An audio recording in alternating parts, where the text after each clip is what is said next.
Kaisar Naga Abadi Chapter 2611 Bahasa Indonesia Bab 2611 Bab 2611 Terowongan Badai. Silakan membaca di Nori. Tidak bagus. Ekspresi Lu Ming berubah drastis. Daya isap di bagian depan lorong itu terlalu kuat. Lu Ming sama sekali tidak siap dan langsung tersedot masuk. Asyik, Lu Ming bagaikan sebuah perahu kecil di tengah ombak besar, hanyut mengikuti arus dan langsung terlempar keluar. Tak lama kemudian, mereka sampai di ujung lorong. Namun, di ujung lorong itu, ada lorong yang lebih besar lagi. Lorong yang baru saja dilalui Lu Ming hanyalah sebuah cabang. Kedua jalur itu bertemu, Lu Ming langsung terlempar ke lorong yang lebih besar ini. Lintasan yang lebih besar setidaknya berdiameter beberapa ribu meter, dan dipenuhi oleh angin kencang yang bertiup ke satu arah. Karena angin inilah arus udara mampu menghasilkan daya tarik yang sangat dahsyat. Angin kencang yang tak berujung bertiup ke tubuh Lu Ming. Angin itu seperti bilah tajam yang memotong tubuh Lu Ming, menyebabkan dia merasakan sakit yang tajam. Lu Ming buru-buru mengedarkan kekuatan dominasi ke seluruh tubuhnya untuk menahan serangan angin kencang. Angin kencang bersiul saat Lu Ming terbawa angin kencang dan terbang ke arah depan lorong dengan kecepatan yang sangat tinggi. Dalam sekejap mata, dia telah terbang ratusan mil. Tidak, aku tidak bisa terus-terusan digendong seperti ini. Pikiran Lu Ming berpacu, dia mengerahkan seluruh tenaganya dan bergegas ke sisi lorong. Sisi lorong itu penuh dengan bebatuan yang tidak rata. Ketika Lu Ming sudah dekat dengan sisi lorong, ia meraih sebuah batu yang menonjol dan akhirnya berhasil menstabilkan dirinya. Ada terowongan badai di kedalaman gua ini, kemana terowongan itu mengarah? Lu Ming mulai berpikir, mungkinkah inti sebenarnya dari gua tempat tinggal itu berada di kedalaman lorong, dan ia harus melewati lorong badai untuk mencapainya. Ini sangat mungkin, banyak ahli akan mendirikan formasi atau perangkap di sekitar gua tempat tinggal mereka untuk menghalangi orang lain. Lintasan badai ini kemungkinan besar dibuat oleh pemilik gua. Ikuti sisi lorong dan masuk untuk melihat-lihat. Lu Ming sudah memutuskan, dia tidak ingin menyerah dan datang ke sini. Seketika itu juga, Lu Ming berjalan di sepanjang sisi lorong dan memanjat batu-batu yang menonjol, perlahan-lahan menuju bagian yang lebih dalam dari lorong itu. Namun, Lu Ming menyadari bahwa semakin dekat ia ke kedalaman lorong, semakin kencang anginnya, sangat menguras energi bagi Lu Ming untuk melawan kekuatan badai. Sesekali, Lu Ming akan berhenti untuk beristirahat dan memulihkan energinya. Begitulah, Lu Ming berjalan selama 3 hari dan masih belum mencapai ujung lorong. Terowongan ini sepertinya tidak ada habisnya, mengaum. Pada saat ini, Lu Ming mendengar auman binatang buas. Raungan binatang buas, apa yang terjadi? Apakah masih ada binatang buas yang sunyi atau binatang buas dewa di sini? Lu Ming tampak bingung. Namun, pada saat berikutnya, matanya membelalak. Itu karena dia melihat seekor binatang buas besar terbang tinggi di tengah badai dan menuju ke arah Lu Ming. Itu adalah binatang buas yang aneh dan terpencil. Tubuhnya seperti elang dan ditutupi bulu hijau. Namun, kepalanya seperti kepala singa. Itulah pertama kalinya Lu Ming melihat binatang mengerikan berkepala singa dan berbadan burung. Binatang buas ini sama sekali tidak takut dengan angin kencang. Ia mengepakkan sayapnya dan terbang melawan angin. Matanya bagaikan kilat saat ia menatap Lu Ming. Berdengung, ia mengepakkan sayapnya beberapa kali dan terbang ke arah Lu Ming dengan kecepatan tinggi. Cakarnya yang tajam mencengkeram Lu Ming di udara. Kekuatannya bersiul dan ketajamannya mengerikan. Tatapan mata Lu Ming berubah dingin. Dia memegang batu itu dengan satu tangan dan memegang tombak meteor di tangan lainnya. Dia menusukkan tombak itu ke depan. Dentang, tombak meteor itu menghantam cakar tajam lawannya, dan suara logam beradu terdengar. Binatang elang berkepala singa itu terlempar, tetapi tombak panjang Lu Ming juga bergetar hebat, menyebabkan lengan Lu Ming mati rasa. Sungguh kekuatan yang mengerikan, jantung Lu Ming berdebar kencang, dia tidak berani ceroboh. Mengaum, binatang elang berkepala singa itu mundur dan melebarkan sayapnya untuk menyeimbangkan tubuhnya. Tatapan matanya bahkan lebih dingin. Dengan kepakan sayapnya, tubuhnya seperti embusan angin saat menyerang Lu Ming, sayapnya seperti bilah pedang, menebas Lu Ming. Wus, wus, wus, Lu Ming memegang tombak di satu tangan dan memancarkan sinar cahaya tombak saat ia melawan binatang elang berkepala singa. Dalam sekejap mata, kedua belah pihak telah bertukar puluhan pukulan. Akhirnya, Lu Ming menusukkan tombaknya ke perut bagian bawah binatang elang berkepala singa itu.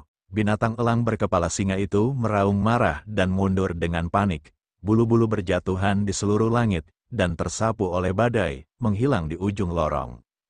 Mengom, mengom, binatang berkepala singa dan bertubuh elang itu sangat marah. Ia meraung terus-menerus dan mengepakkan sayapnya dengan cepat. Wus, bilah-bilah angin, yang lebih tajam dari artefak dewa biasa, dibentuk dan ditembakkan ke arah Lu Ming. Tidak bagus, tanpa ragu, Lu Ming mengaktifkan kekuatan tempur ganda dari formula pertempuran. Sekarang, Lu Ming dapat memicu kekuatan tempur ganda dari formula pertempuran hampir 2 kali lipat. Setelah mengaktifkan kekuatan tempur ganda, kekuatannya meningkat pesat. Dengan goyangan tombak panjangnya, dia menembakkan lebih dari 100 cahaya tombak, menghancurkan bilah angin satu persatu. Bersamaan dengan itu tombak panjang itu pun tersapu oleh angin, menyapu ke arah binatang elang berkepala singa. Serangan Lu Ming sudah sangat cepat sejak awal. Sekarang setelah ia bergerak mengikuti angin, kecepatannya menjadi lebih cepat lagi. Binatang elang berkepala singa itu ingin menghindar, tetapi sudah terlambat. Ia terkena tombak panjang itu. Wah, binatang elang berkepala singa itu meledak. Yang mengejutkan Lu Ming, setelah binatang elang berkepala singa itu meledak, tidak ada setetes darah pun. Darah itu berubah menjadi energi dan menghilang. Itu palsu dan bukan makhluk hidup yang nyata. Lu Ming juga tercengang. Mungkinkah ini disebabkan oleh susunan besar? Namun, binatang elang berkepala singa itu terlalu nyata. Tidak ada bedanya dengan yang asli. Lu Ming tidak dapat mengetahuinya sekarang. Setelah membunuh binatang berkepala singa dan bertubuh elang, Lu Ming terus bergerak maju dari samping. Akan tetapi, mereka tidak pergi jauh sebelum mendengar beberapa suara gemuruh lagi. Lalu, Lu Ming melihat binatang elang berkepala singa. Dan kali ini bukan hanya satu, melainkan tiga. Tiga binatang berkepala singa dan bertubuh elang menerkam Lu Ming begitu mereka melihatnya. Kalau begitu, ayo bertarung. Tatapan mata Lu Ming berubah dingin. Dia mengacungkan tombak panjangnya dan bertarung dengan binatang elang berkepala tiga berkepala singa dalam pertarungan jarak dekat. Kali ini mereka bertukar lebih dari 100 gerakan. Di terowongan badai, Lu Ming harus menahan angin kencang dan sulit baginya untuk mengerahkan seluruh kekuatannya. Di sisi lain, binatang elang berkepala singa itu seperti ikan di air, mampu mengerahkan seluruh kekuatannya. Oleh karena itu, meskipun level binatang elang berkepala singa itu tidak tinggi, Lu Ming tetap berusaha keras untuk membunuhnya. Tidak buruk menggunakan lingkungan ini untuk melatih diriku. Lu Ming tersenyum tipis. Dalam situasi yang tidak menguntungkan seperti itu, Lu Ming harus mengerahkan seluruh kemampuannya untuk melawan binatang elang berkepala singa. Ia harus mengerahkan kekuatan dominannya dan formula karakter bertarungnya secara maksimal. Setelah pertukaran pukulan sebelumnya, Lu Ming merasa bahwa ia telah memperoleh beberapa pemahaman tentang penguasa dan formula karakter pertempuran. Meskipun tidak banyak, tetapi masih jauh lebih cepat daripada budidaya kering dan pahit. Setelah itu, Lu Ming menemukan batu besar yang menonjol dan menggunakannya untuk menstabilkan tubuhnya. Ia kemudian mengedarkan teknik kultivasinya untuk pemulihan. Setiap kali ia menggunakan kekuatan tempur ganda dari formula pertempuran, ia harus beristirahat dan memulihkan diri. Tidak mungkin untuk menggunakannya terus-menerus. Beberapa jam kemudian, Lu Ming telah pulih sepenuhnya. Ia kemudian terus menuju ke bagian yang lebih dalam. Namun, ia belum melangkah jauh ketika beberapa binatang berkepala singa dan bertubuh elang muncul dan bertarung dengan Lu Ming. Setelah 100 gerakan lagi, binatang elang berkepala singa itu akhirnya terbunuh. Lu Ming telah memperoleh lebih banyak pemahaman tentang Dao dominasi dan formula pertempuran. Jika Anda menemukan kesalahan apapun, iklan pop-up, iklan dialihkan, tautan rusak, konten tidak standar, dull, harap beritahu kami kurang dari laporkan bab lebih besar dari agar kami dapat memperbaikinya sesegera mungkin. Kaisar Naga Abadi Chapter 2612 Bahasa Indonesia Bab 2612 Bab 2611 Menempa melalui pembunuhan. Begitu saja, Lu Ming maju dan membunuh di sepanjang jalan. Dalam sekejap mata, 3 bulan telah berlalu. Setelah 3 bulan, mereka masih belum mencapai ujung lorong. Ada 2 alasan utama untuk ini. Pertama, bagian itu terlalu panjang. Alasan kedua adalah kemajuan Lu Ming sangat lambat.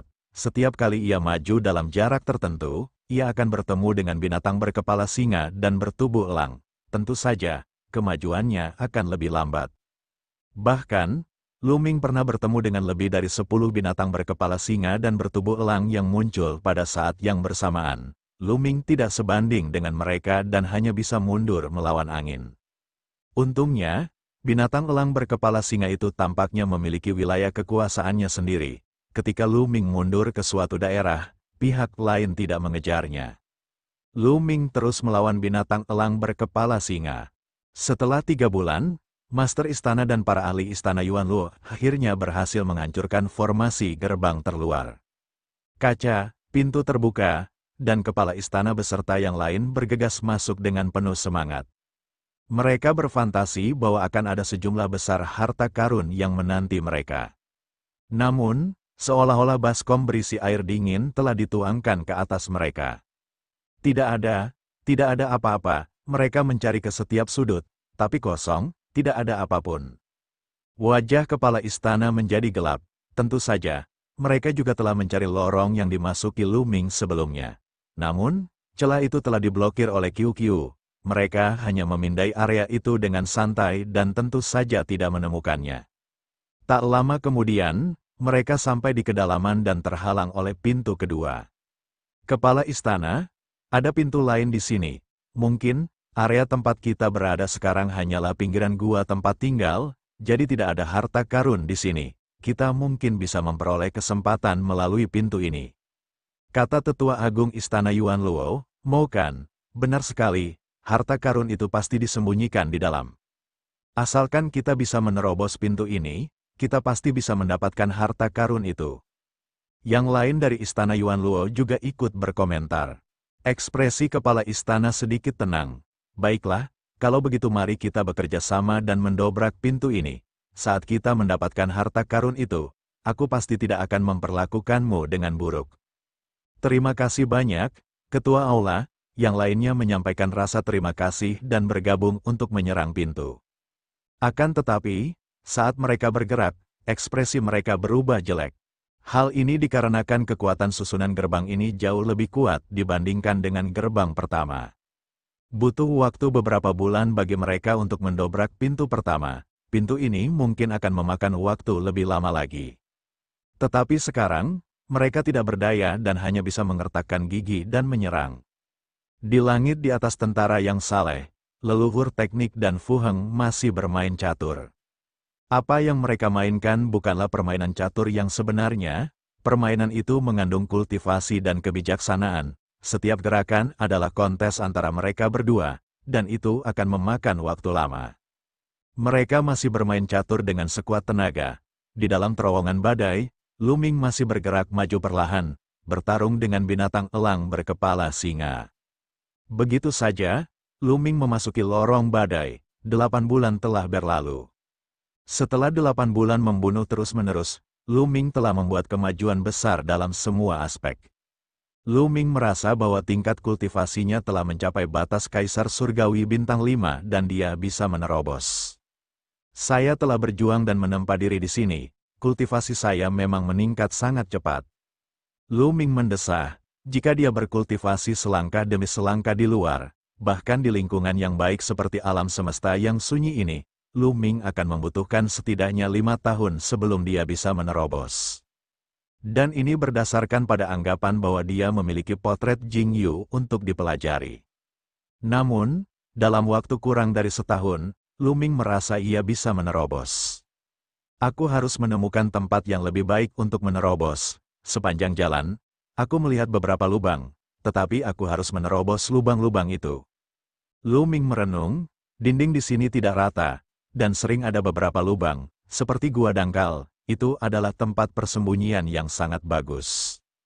Lu Ming terus maju. Setelah beberapa ronde pertarungan, Lu Ming akhirnya menemukan lubang. Setelah memasuki lubang, Lu Ming duduk bersila dan mulai mengatur pernafasannya.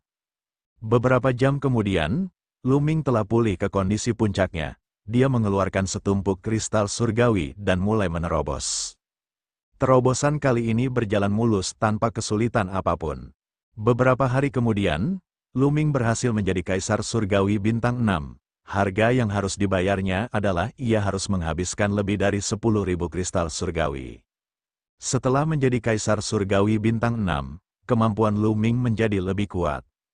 Namun, semakin jauh seseorang maju di alam dewa virtual, semakin besar pula jarak antara setiap level, semakin sulit baginya untuk menerobos di alam Kaisar Surgawi dan bertarung lintas level. Jika dia tidak menggunakan formula karakter pertempuran, Lu Ming paling-paling hanya dapat bertarung melawan pembangkit tenaga listrik tingkat dewa kekosongan tingkat keempat dengan jalur dominasi. Setelah berhasil menerobos, Lu Ming terus maju dan melawan binatang berkepala singa dan bertubuh elang untuk menenangkan dirinya. Dalam sekejap mata, Lu Ming telah berada di lorong badai selama 1 tahun 3 bulan. Pada saat ini, Master Aula Yuan Luo dan yang lainnya masih terhalang oleh pintu kedua dan tidak dapat menembus formasi tersebut. Kepala balai, berita buruk, pada saat ini, seorang ahli dari Istana Yuan Luo masuk dan melaporkan. Apa itu?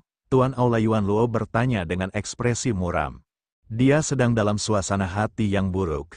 Dia sudah berada di sini selama lebih dari setahun, tetapi dia tidak memperoleh apapun. Jika terus begini, nanti Fu Heng tidak bisa lagi menahan leluhur teknik itu, pasti akan merepotkan. Kepala istana, ketua sekte yang bebas dan tak terkekang ada di sini bersama anak buahnya. Seorang pakar dari Istana Yuan Luo melaporkan, orang tua itu situ. Master Istana Yuan Luo menggertakkan giginya. Kakak Kang, kamu terlalu tidak baik. Ada gua ahli di sini, dan kamu ingin mengambilnya sendiri tanpa memberitahuku. Pada saat ini, suara dingin dan samar terdengar, dan sekelompok orang bergegas masuk. Orang yang memimpin adalah seorang pria setengah baya kurus. Pria ini adalah pemimpin sekte Footloose, Situ Haonan. Saudara Situ, Anda salah paham. Ada formasi yang menghalangi tempat ini. Saya akan menghancurkan formasi itu dan memberitahu Anda. Kata kepala istana Yuan Luo sambil tersenyum palsu. Beritahukan padaku jika formasinya rusak. Situ Haonan tertawa dingin dan berkata, Saudara Kang, tidak peduli apapun, kita berada dalam aliansi. Kita telah bekerja sama untuk menghadapi tentara kebenaran. Sekte tanpa bebanku telah membantumu menahan banyak ahli tentara kebenaran. Itulah sebabnya kamu memiliki kesempatan untuk menempati tempat tinggal gua ini. Jadi, sekte tanpa bebanku juga akan memiliki bagian dari tempat tinggal gua ini. Saudara Kang, apakah kamu memiliki keberatan? Kamu mau berapa banyak? Kata Master Istana Yuan Luo. Setengah, kita akan membagi harta karun di dalamnya. Kata Situ Haonan, setengah, wajah kepala istana menjadi gelap. Saudara Situ, selera makanmu terlalu besar. Terlalu besar? Hehehe, HMPH, Situ Haonan mencibir. Kalau aku berbalik dan pergi sekarang lalu memancing Faming ke sini, aku khawatir kau bahkan tidak akan mendapat setengahnya. Anda, ekspresi wajah kepala istana berubah jelek. Semuanya tentang manfaat, Istana Yuan Luo dan Sekte Walkabout hanya bergabung demi keuntungan. Sekarang, ketika gua tempat tinggal seorang ahli berada di hadapan mereka, hubungan mereka tidak lagi bersahabat. Dia tidak ragu bahwa jika dia menolak, Situ Haonan akan melakukan apa saja. Kaisar Naga Abadi Chapter 2613 Bahasa Indonesia Bab 2613 Kaisar Surgawi Bintang 7. Kepala Istana Yuan Luo memaksakan senyum dan berkata, Saudara Situ pasti bercanda. Baiklah, setengahnya memang bercanda, tetapi formasi di sini sangat kuat dan sulit ditembus. Selanjutnya, kita perlu semua ahli sekte yang bebas dan tak terkekang untuk menyerang bersama. Itu wajar saja, Situ Haonan memperlihatkan senyum. Seketika, para ahli dari Istana Yuan Luo dan Sekte Walkabout bergabung untuk menyerang formasi tersebut. Dengan kerjasama mereka berdua, kecepatan mereka meningkat pesat, mereka hanya butuh waktu sebulan untuk menerobos formasi dan membuka pintu. Ayo pergi, para ahli dari kedua belah pihak bergegas memasuki gerbang, siap menjarah harta karun. Namun setelah masuk, dia tercengang, bersih dan tidak ada apa-apa di dalamnya. Mereka datang ke tempat Lu Ming meminum pil. Ada beberapa rak, tetapi tidak ada apapun di rak tersebut. Kosong, wajah kepala istana tampak sangat muram. Dadanya naik turun, dan dia hampir muntah darah. Mungkinkah gua tempat tinggal ini kosong, dan pemilik gua tempat tinggal tersebut tidak meninggalkan apapun?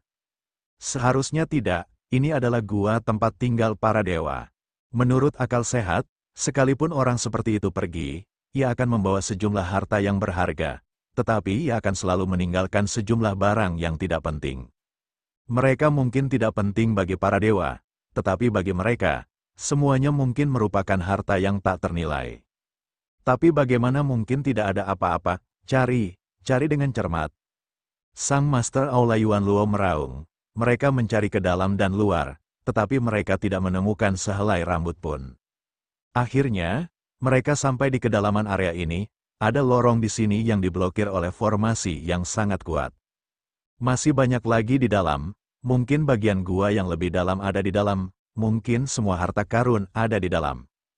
Kepala Aula Yuan Luo dan yang lainnya menghibur diri dengan pikiran ini. Kemudian, dia tidak punya pilihan lain selain terus bekerja keras dan membombardir formasi. Namun, formasi di sini bahkan lebih kuat daripada yang sebelumnya. Bahkan seorang ahli dari Sekte Walkabout akan membutuhkan waktu lama untuk menerobosnya. Waktu berlalu dengan cepat, sudah 2 tahun sejak Lu Ming memasuki lorong badai. Lu Ming membuat kemajuan pesat dalam pertempuran terus-menerus, tingkat kultivasinya tanpa disadari telah mencapai puncak Kaisar Surgawi Bintang 6. Lu Ming menemukan lubang lain dan mulai menerobos ke alam berikutnya. Pada akhirnya, dia berhasil menerobos alam dan menjadi Kaisar Surgawi Bintang 7. Lu Ming akhirnya mencapai puncak Kaisar Surgawi Bintang 7. Langkah selanjutnya adalah menggabungkan 10.000 elemen menjadi satu dan membentuk api surgawi. Setelah memadatkan api suci, dia akan mampu menerobos ke alam dewa bela diri dan memasuki langkah kedua kultivasi. Bagi Lu Ming saat ini, tidak terlalu sulit baginya untuk mengumpulkan 10.000 elemen menjadi satu dan memadatkan api surgawi. Ini karena ketika Lu Ming datang ke alam semesta purba, dunia kecilnya telah menyatu dengan alam semesta purba dan berubah menjadi energi dunia dan energi dominator murni. Terlebih lagi, seiring meningkatnya level kultivasi Lu Ming, proporsi kekuatan penguasa dalam tubuhnya meningkat. Sekarang, proporsi kekuatan dominator dalam tubuh Lu Ming telah mencapai 99%, hanya 1% dari kekuatan dunia yang tersisa. Selama dia dapat mengubah semua energi di tubuhnya menjadi kekuatan dominator, Lu Ming dapat mulai mencoba menyatukan 10.000 elemen menjadi satu dan memadatkan api suci. Perjalanan ke gua tempat tinggalnya ini telah membantu Lu Ming menghemat banyak waktu. Melanjutkan, setelah terobosan, Lu Ming terus bergerak maju sepanjang lorong. Hu, dan NBSP, Hong panjang-panjang, kali ini, setelah Lu Ming berjalan beberapa saat, dia tidak hanya mendengar siulan mengerikan dari angin kencang, tetapi juga suara tabrakan yang memekakkan telinga. Itu, Lu Ming terus bergerak maju untuk sementara waktu dan menyadari bahwa ia akhirnya mencapai ujung lorong itu. Di akhir lorong tersebut, ada beberapa lorong lain yang berpotongan dan bertemu. Setiap lorong dipenuhi angin kencang. Angin dari beberapa lorong saling bertabrakan, menciptakan ledakan yang mengejutkan. Selanjutnya, angin dari beberapa terowongan bertemu di terowongan yang lebih besar lagi, sehingga angin di terowongan itu menjadi semakin kencang. Lu Ming merasa jika dia masuk, dia tidak akan mampu bertahan lama sebelum tubuhnya terkoyak oleh angin kencang. Sepertinya aku hanya bisa berhenti di sini. Aku khawatir aku tidak bisa memasuki kedalaman gua tempat tinggal itu. Lu Ming merenung, ada gua di sini.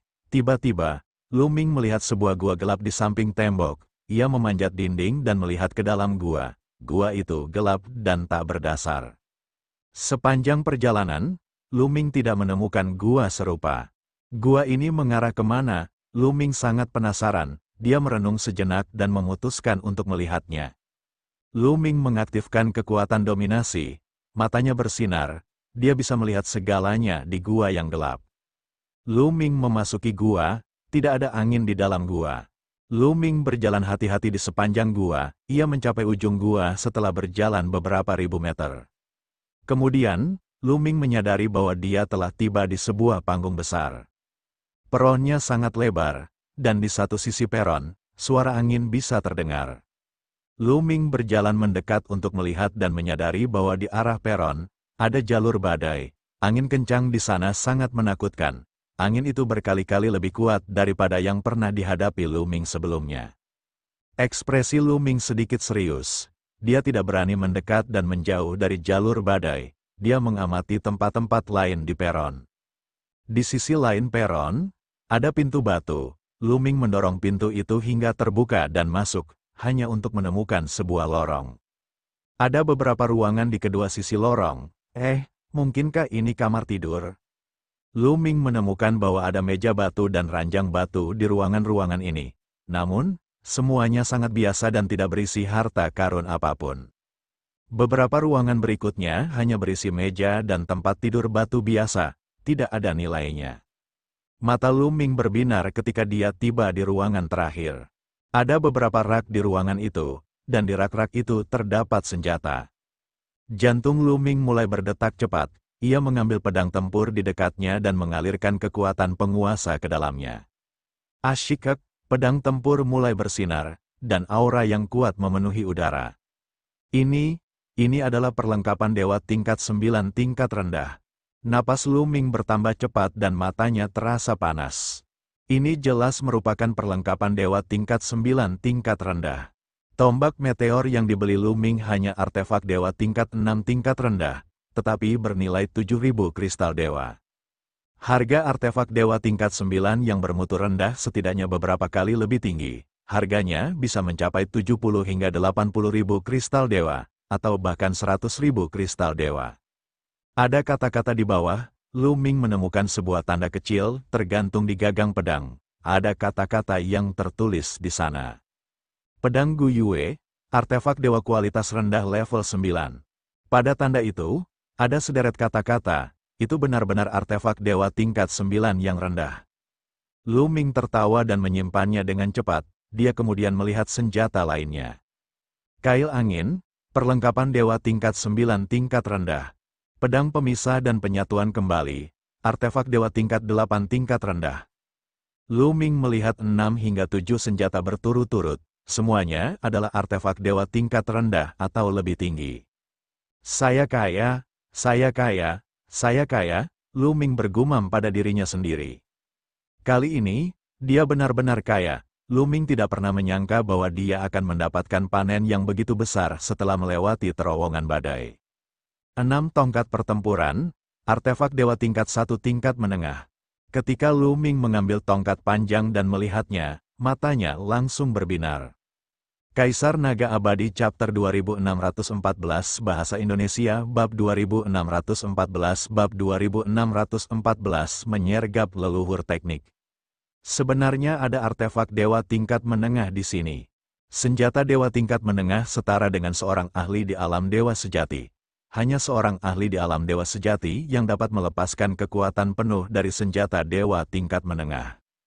Mata Lu Ming semakin berkobar, dia memegang tongkat panjang itu dan mempercepat langkahnya untuk membacanya. Peralatan dewa tingkat menengah tingkat 3, peralatan dewa tingkat menengah tingkat 2. Sesaat kemudian, Lu Ming menyimpan semua senjatanya. Total ada 33 artefak dewa. Semuanya adalah perlengkapan dewa tingkat 7 tingkat rendah ke atas. Semuanya lebih baik daripada tombak meteor yang sedang dia gunakan sekarang. Dan NBSP, di antaranya, ada 20 artefak dewa berkualitas rendah. Total ada 13 artefak dewa tingkat menengah. Bahkan ada 2 perkakas dewa di sana. Yang tertinggi adalah perkakas dewa tingkat menengah level 7. Satu adalah pedang perang, dan yang lainnya adalah pedang perang. Berapa banyak kristal dewa yang bisa dijual untuk perlengkapan 7 dewa tingkat menengah? Lu Ming tidak dapat memperkirakan nilai senjata suci tingkat ini. Bahkan pasukan seperti Tentara Kebenaran, Aula Asal, dan Sekte Walkabout tidak dapat memproduksinya. Itu terlalu berharga. Lu Ming tidak tahu berapa banyak kristal suci yang dimiliki oleh 33 artefak suci itu. Singkatnya, dia tahu bahwa dia telah menjadi kaya raya. Mulai sekarang, dia tidak perlu khawatir tentang sumber daya, murid-muridnya, keluarga, teman-temannya, dan orang-orang dari aliansi naga juga tidak perlu khawatir tentang sumber daya. Tombak meteor, kau bisa mengubahnya, Lu Ming tersenyum lebar. Di antara 33 artefak dewa, ada beberapa tombak, yang tingkatannya paling tinggi merupakan artefak dewa peringkat 4 tingkat menengah. Dan NBSP, selain itu, ia memiliki artefak dewa kualitas rendah level 8 dan artefak dewa kualitas rendah level 9. Lu Ming mengambil artefak dewa tingkat rendah tingkat 9 dan mengayunkannya beberapa kali. Rasanya cukup menyenangkan. Setelah menjarah semua artefak dewa, Lu Ming berkeliling sebentar. Dia baru pergi setelah yakin tidak ada lagi harta karun. Aku tidak bisa masuk dengan kultivasiku. Aku bisa kembali. Lu Ming merasa puas. Setelah itu, dia akan melewati gua dan kembali ke terowongan badai. Kemudian, ia mengikuti jalan semula dan memanjat batu itu kembali. Kembali berarti melawan angin, dan itu sangat sulit. Namun, Lu Ming telah membunuh semua binatang elang berkepala singa di jalur badai. Tidak ada binatang elang berkepala singa yang menghentikannya dalam perjalanan kembali. Selain itu, tingkat kultivasi Lu Ming telah meningkat 1 tingkat, jadi dia masih sangat cepat. Sekalipun melawan arah angin, kecepatannya tetap berkali-kali lipat daripada saat mereka datang. Setelah Lu Ming merangkak kembali beberapa saat, orang-orang dari Sekte Bebas dan tak terkekang Istana Yuan Luo akhirnya membuka formasi lorong. Mereka bergegas melewati lorong itu. Di ujung lorong itu terdapat tempat di mana Lu Ming memperoleh sejumlah besar artefak dewa. Kemudian, kepala istana, Situ Haonan, dan yang lainnya menyadari bahwa tempat itu masih kosong. Selain beberapa kursi dan meja batu, tidak ada yang lain. Apa yang sedang terjadi? Kepala Istana Yuan Luo berteriak, dia tidak bisa lagi mengendalikan emosinya. Setelah semua kerja kerasnya, dia menemukan bahwa tidak ada apapun di sini. Jika dia tahu Lu Ming sudah tiba di sini, dia mungkin akan muntah darah karena marah. Wajah semua orang sangat tidak sedap dipandang. Kemudian, ketika mereka menemukan terowongan badai, wajah mereka menjadi semakin tidak sedap dipandang. Lorong badai di sini merupakan gabungan dari beberapa lorong, dan kekuatannya mencengangkan. Bahkan Master Istana Yuan Luo sedikit takut padanya. Ini pasti penghalang yang dibuat oleh pemilik gua. Mungkinkah gua bagian dalam yang sebenarnya ada di kedalaman lorong badai ini? Mereka menebak, namun, mereka ragu-ragu. Biasanya tempat seperti itu pasti disertai bahaya. Mari kita amati selama beberapa hari sebelum mengambil keputusan, kata Master Istana Yuan Luo. Di langit di atas markas besar tentara Zhengtian di planet Zhengtian, leluhur teknik dan Fu Heng telah memainkan permainan catur ini selama lebih dari 2 tahun. Dan sekarang, sudah tiba saat terakhirnya, merusak. Leluhur teknik melambaikan tangannya dan sebuah bidak catur besar terbentuk. Ia kemudian meletakkannya di papan catur. Ekspresi Fu Heng berubah. Dia melambaikan tangannya, dan kekuatan dahsyat menyerbu ke arah leluhur teknik, mencegahnya meletakkan bidak catur. Ledakan, ledakan, keduanya terus menyerang satu sama lain. Dalam 2 tahun terakhir, mereka berdua telah melalui konfrontasi semacam ini berkali-kali. Setelah selusin gerakan, ledakan, pada akhirnya, nenek moyang bidak catur teknik tetap mendarat di papan catur. Kamu kalah, nenek moyang teknik memandang Fu Heng. Kakafa memang berbakat. Aku terkesan, pertandingan sudah berakhir, dan aku telah memenuhi janjiku. Kakafa, jangan salahkan aku pergi. Dengan lambaian lengan bajunya, Fu Heng melesat ke angkasa. Kemudian, sebuah kapal perang antar planet muncul. Dia menaiki kapal perang itu dan meninggalkan bintang langit yang sebenarnya. Planet Sang Utara, saat Fu Heng pergi, leluhur teknik segera pergi ke formasi teleportasi dan menuju ke planet Sang Utara. Setelah tiba di Pulau Bintang 7, ia segera bergegas menuju tambang emas kuno dan bertemu dengan tentara yang saleh sejauh 100.000 mil dari Pulau Emas Kuno. Jenderal sudah datang, Orang-orang tentara yang saleh segera memberi hormat kepada leluhur teknik. Bagaimana situasi di Istana Yuan Luo dalam 2 tahun terakhir? Nenek moyang teknik bertanya, Jenderal, selama 2 tahun terakhir, Kepala Istana Yuan Luo, Kepala Sekte Xiao Yao, dan yang lainnya semuanya berada di gua tempat tinggal para ahli. Mereka tidak pernah keluar. Seseorang melaporkan, rubah tua Situ Haonan juga ada di sini. Mata leluhur teknik itu bersinar dengan kilatan tajam saat dia memerintahkan, kalian tunggu aku di sini, aku akan memeriksanya sendiri.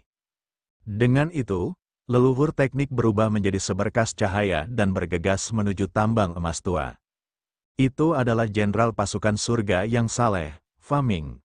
Cepat beritahu Master Aula dan yang lainnya, saat leluhur teknik itu tiba, orang-orang dari Istana Yuan Luo dan Sekte Xiao Yao segera memperhatikannya. Di bawah kepemimpinan beberapa ahli tingkat dewa sejati, mereka waspada dan mengirimkan berita itu kepada Master Istana Yuan Luo dan yang lainnya. Baik Master Istana Yuan Luo maupun Situ Haonan menerima berita itu pada saat yang sama. Fa Ming berani datang sendiri, baiklah, aku akan membuatnya tinggal hari ini. Mata kepala Istana Yuan Luo berbinar dengan cahaya dingin. Setelah beberapa tahun tidak mendapat imbalan apapun, dia dipenuhi amarah. Baguslah, kita akan menyingkirkan Fa Ming dan membagi wilayah tentara kebenaran secara merata. Situ Haonan juga berkata dengan dingin, Tetua Mo, sebaiknya kau bersembunyi di kegelapan dulu. Fa Ming mungkin berpikir kau masih menjaga markas, nanti, saat aku dan saudara Situ bertarung dengan Fa Ming, kau akan diam-diam menyerang dan menyergapnya. Tuan Aula Yuan Luo memberi perintah, Master Istana Yuan Luo agak waspada terhadap leluhur teknik. Dia dan Mo Kan sama-sama berada di tahap keempat alam dewa sejati, sedangkan leluhur teknik hanya berada di tahap ketiga alam dewa sejati. Namun, kekuatan tempur leluhur teknik sangat kuat, dengan kekuatannya sendiri, dia bisa bertarung dengan mereka berdua. Bahkan dengan bantuan Situ Haonan, mereka tidak yakin bisa menghentikan leluhur teknik itu jika mereka melawannya secara langsung. Mereka tidak bisa menghentikannya jika dia ingin pergi. Hanya serangan diam-diam yang mungkin bisa menghentikan nenek moyang teknik tersebut. Jangan khawatir, Tetua Agung Sekte Walkabout juga bersembunyi di dekat tambang cincin. Dia juga bisa melancarkan serangan diam-diam saat waktunya tiba. Kami pasti akan membuat Fa Ming tinggal di sini hari ini. Situ Haonan berkata dengan dingin. Hati kepala Istana Yuan Luo bergetar ketika dia berpikir, rubah tua, Situ Haonan ini pasti telah meminta seorang tetua agung dari Sekte Walkabout untuk bersembunyi di kegelapan demi menjaga Istana Yuan Luo. Baiklah, kalau begitu hari ini, aku akan memastikan bahwa Fa Ming tidak akan bisa kembali. Kata Master Istana Yuan Luo dengan dingin saat mereka melangkah keluar. Kaisar Naga Abadi Chapter 2615 Bahasa Indonesia Bab 2615 Bab 2615 Pertempuran Dewa Sejati. Di luar gua, leluhur teknik berdiri di kehampaan, memancarkan kekuatan surgawi yang besar. Siapkan formasi, para ahli Yuan Luo dan Sekte Bebas yang berjaga di luar gua menunjukkan ekspresi yang sangat serius di wajah mereka. Satu persatu, mereka mundur dan membentuk formasi besar, menunggu serangan. Nama nenek moyang teknik itu terlalu hebat, seseorang yang berasal dari sebuah Ciliokosem kecil di bawah yurisdiksi Istana Yuan Luo berhasil melepaskan diri dari belenggu Istana Yuan Luo dan bangkit melawan langit. Ia menciptakan pasukan yang benar untuk melawan Istana Yuan Luo. Yang lebih penting, kekuatan tempur leluhur teknik itu sangat kuat. Dia telah bertarung melawan dua ahli dari Istana Yuan Luo sendirian dan membangun reputasi yang hebat. Meskipun ada dewa sejati tingkat ketiga dari Istana Yuan Luo yang memiliki tingkat kultivasi yang sama dengan leluhur teknik, wajahnya pucat dan hatinya dipenuhi rasa takut. Dia pernah melihat leluhur teknik membunuh ahli dewa sejati tingkat 3 dengan satu gerakan. Dia tidak memiliki sedikit pun keberanian untuk menghadapi leluhur teknik. Kang Ji, keluarlah dari sini. Leluhur teknik itu berteriak dingin. Suaranya begitu keras sehingga banyak orang dengan kultivasi lemah harus mundur. Fa Ming, apakah kamu hanya tahu bagaimana bersikap sombong di depan bawahanku? Suara kepala Istana Yuan Luo, Kang Ji, terdengar dari dalam gua.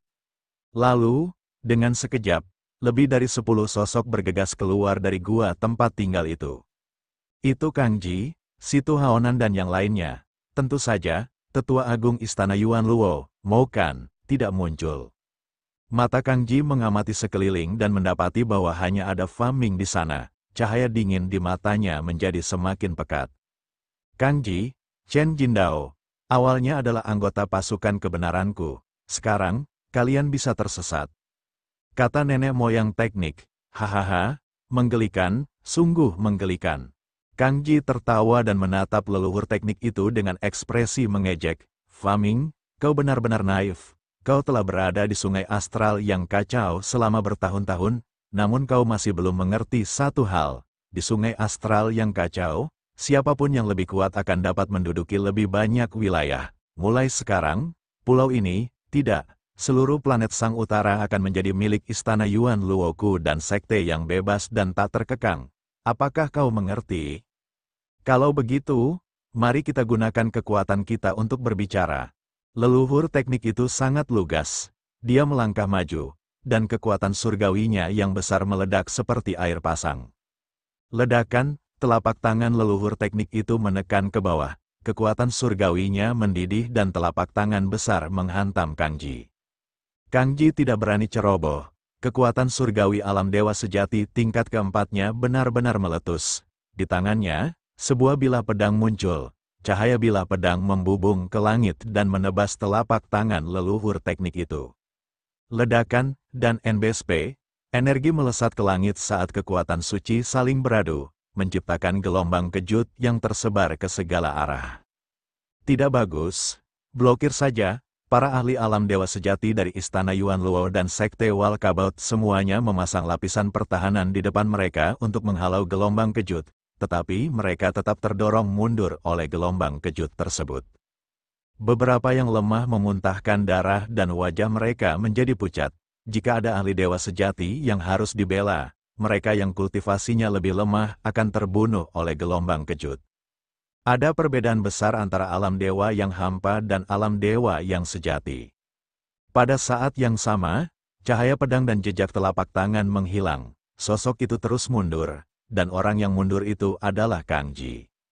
Kultivasinya jelas berada pada tahap keempat alam dewa sejati, satu tahap lebih tinggi dari leluhur teknik. Namun, dalam pertarungan langsung, dia berada pada posisi yang kurang menguntungkan. Kang Ji, kekuatan bertarungmu tidak cukup baik. Leluhur teknik itu berkata dengan dingin. Dia mengaktifkan kekuatan surgawinya dan menyerang dengan telapak tangannya lagi. Teknik pedang matahari, dan NBSP, bunuh, teriak Kang Ji, dan pedang tempur artefak dewa tingkat 4 tingkat menengahnya memancarkan cahaya pedang yang menyilaukan seperti matahari. Kemudian, dia menyerang dengan pedangnya, cahaya pedang yang membara menebas telapak tangan leluhur teknik itu. Kang Ji memperlihatkan keterampilan dewata miliknya.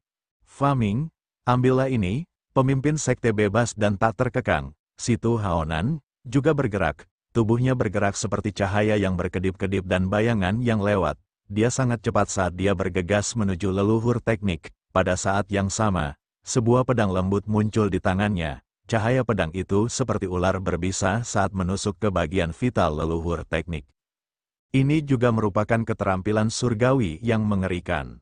Kang Ji dan Situ Haonan sama-sama menggunakan keterampilan dewa mereka. Wajah leluhur teknik akhirnya menunjukkan sedikit keseriusan. Di tangannya, pedang tempur juga muncul. Bilah pedang itu panjangnya 2 meter penuh. Asyik, nenek moyang teknik menebas dengan pedangnya, dan cahaya pedang menerobos udara dan berkelebat. Ledakan, dengan 2 ledakan dahsyat. Leluhur teknik memblokir serangan Kang Ji dan Situ Haonan. Fa Ming, karena kamu berani datang ke sini sendirian hari ini, kamu bisa tinggal di sini selamanya. Kang Ji terus-menerus menggunakan kekuatan Sen-nya dan menggunakan teknik Sen-nya secara ekstrim. Kekuatannya sangat mengerikan saat ia menyerang. Pada saat yang sama, tubuh Situ Haonan berkedip dan bergerak dengan kecepatan yang sangat cepat, mengambil kesempatan untuk menyerang kelemahan leluhur teknik. Dengan keduanya bekerja sama, kekuatan mereka meningkat tajam. Nenek moyang teknik memfokuskan perhatiannya dan bertarung 1 lawan 2, dan sulit untuk mengatakan siapa yang menang. Ketiganya bertarung di laut dan menciptakan ombak besar, lalu bertarung di langit. Dalam sekejap mata, mereka bertiga telah bertukar ratusan jurus, dan sulit untuk menentukan pemenangnya. Pada saat ini, mereka bertiga bertarung di laut lagi. Suara mendesing, tiba-tiba permukaan laut bergejolak dan cahaya penghancur yang mengerikan meledak dari laut dan menyerang leluhur teknik. Mau kan? Nenek moyang teknik berteriak dengan marah. Haha, Faming, mati saja, Kang Ji tertawa dan melancarkan serangan dahsyat. Situ Haonan pun melancarkan serangan berkekuatan penuh, berkoordinasi dengan serangan diam-diam Mokan. Tepat saat leluhur teknik hendak dipukul, tiba-tiba, cahaya pedang di tubuhnya melebar dan melesat ke segala arah. Ledakan, ledakan, ledakan, serangan Kang Ji, Situ Haonan, dan Mokan semuanya diblokir oleh cahaya pedang yang memenuhi langit. Wah, Kang Ji, Situ Haonan, dan Mokan segera mundur. Mereka berdiri di udara dan menatap leluhur teknik itu dengan kaget. Faming, kamu telah mencapai tingkat ketiga dari keterampilan surgawimu. Kang Ji meraung kaget. Keterampilan surgawi secara alami merupakan serangan dari alam dewa bela diri. Keterampilan ini dapat mengerahkan kekuatan surgawi secara ekstrim dan meledak dengan kekuatan yang mengerikan. Keterampilan ini memiliki arti yang sama dengan keterampilan bela diri.